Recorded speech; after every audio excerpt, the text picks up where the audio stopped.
Hello, Mr. Supervisor and Board. I just want to remind you that a couple of meetings ago, made a big statement about how people were going to get called in a number that they signed up to speak, and you weren't going to stand for switching them or people asking to speak at different times. And if you take a look at my request to speak, I put the time on it. I signed in at 09:25. So I guess you're purposely calling me later in the day. Okay, it's noted. Go ahead, Rob. Thank you, John. At the last meeting that I attended, you made some statements. I'm going to quote: "Political opponents are hurting the taxpayer. Political opponents are giving ideas to people who cause some of the problems we are faced with. They're giving momentum to some of the people who have caused the problems. What I'd like to know is how and why you think that your political opponents, or for that matter, anyone else besides yourself as the chief CEO of the town, which is how you have previously described yourself, to blame for the alleged SRB scheme, which is what you were discussing at the time." Rob, I have a new policy. I'm no longer answering silly questions. Yeah.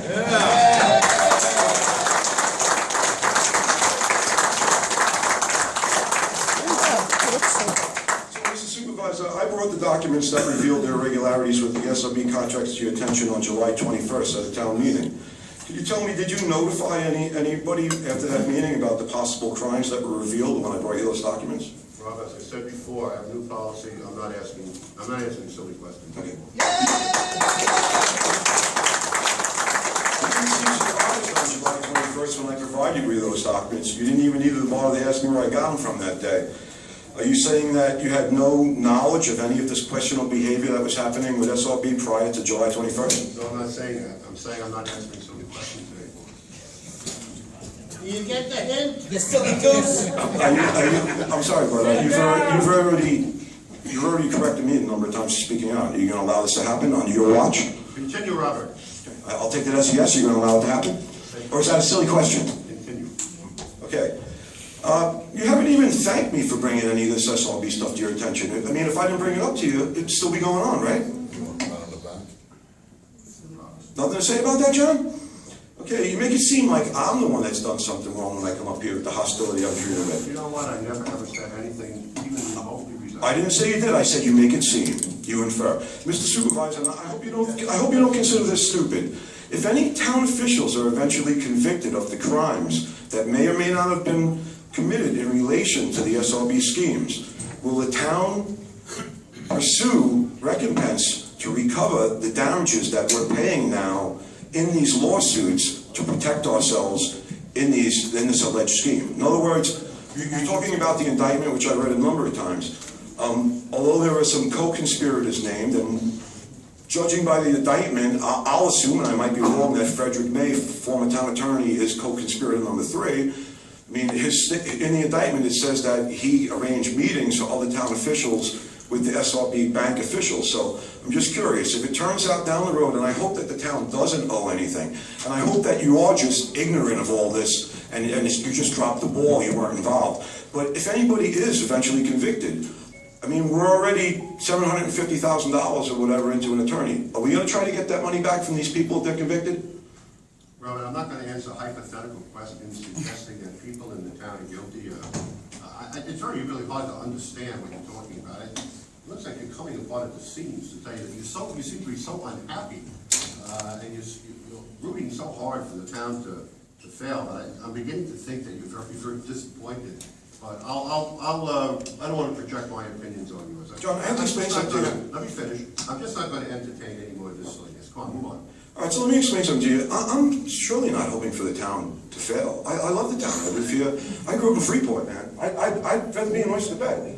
Okay, Go back to Freeport. Okay, I'm not rooting for the town to fail. I'm rooting for the corrupt leaders that we have to fail. So let's get that straight. Okay? There's no Mr.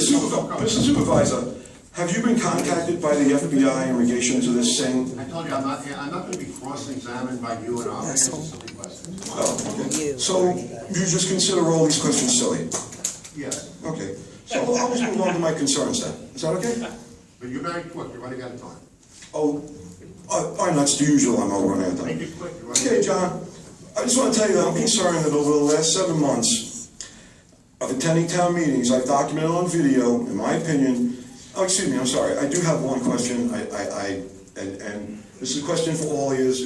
It's been reported that allegedly there's been allegations of county and town officials accepting unlawful gratuities in enterprises of SRB, the Sing restaurants. I'd like to ask each of you, have any of you ever accepted anything which might be considered an unlawful gratuity, like a free meal or use of a venue or a restaurant space from SRB concessions or any enterprise? I'd like to ask you, Councilwoman Alicia. Rob, Listen, I can understand if you don't want to answer, but I have a right to ask. Is anybody taking free meals? Rob, as much as you're hoping. I'm not hoping. You could dispel it all right now by saying no.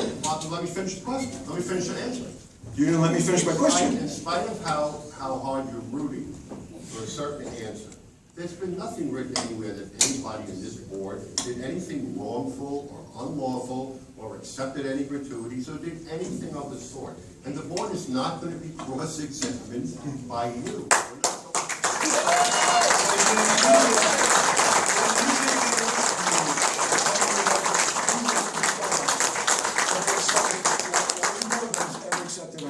I don't know if something's wrong. I just got done telling you, there's been no allegations anywhere that any member of this board did anything wrong or did anything unlawful or accepted any wrongful gratuity. Yeah, his allegations. Anything. I'm asking you for a yes or no answer. Let's go. All right. When you were asked a couple meetings ago about Mr. Singh's political donations, and I'll quote, you said, "I don't know, I'll get you an answer. I would guess that he probably has contributed over the many years. I don't know to what extent.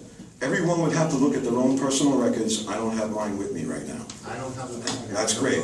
I have something with me. This is a fundraising event that was run by Mr. Singh for you with a minimum contribution of $1,000. There's multiple videos and photographs all over the internet that shows prominent town leaders, including yourself, at many functions. And as a matter of fact, it appears to me that you have a relationship with Mr. Singh.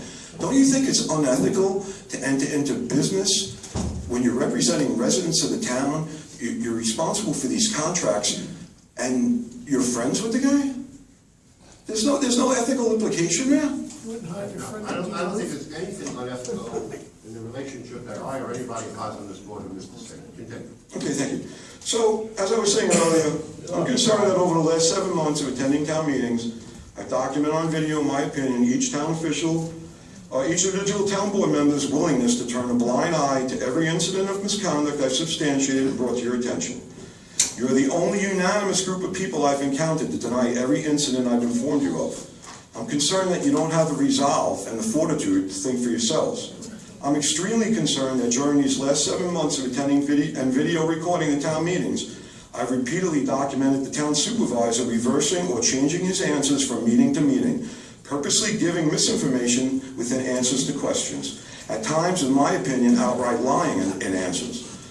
My biggest concern is that, according to Mr. Venditto, the problems our town are now facing have been caused by somebody else besides himself and Mr. Genova, whose signatures are on the loan documents. All right, Rob, listen, No one else's signatures are on the documents. Robert, Let's be clear, John, there's no one else to blame but you. Excellent.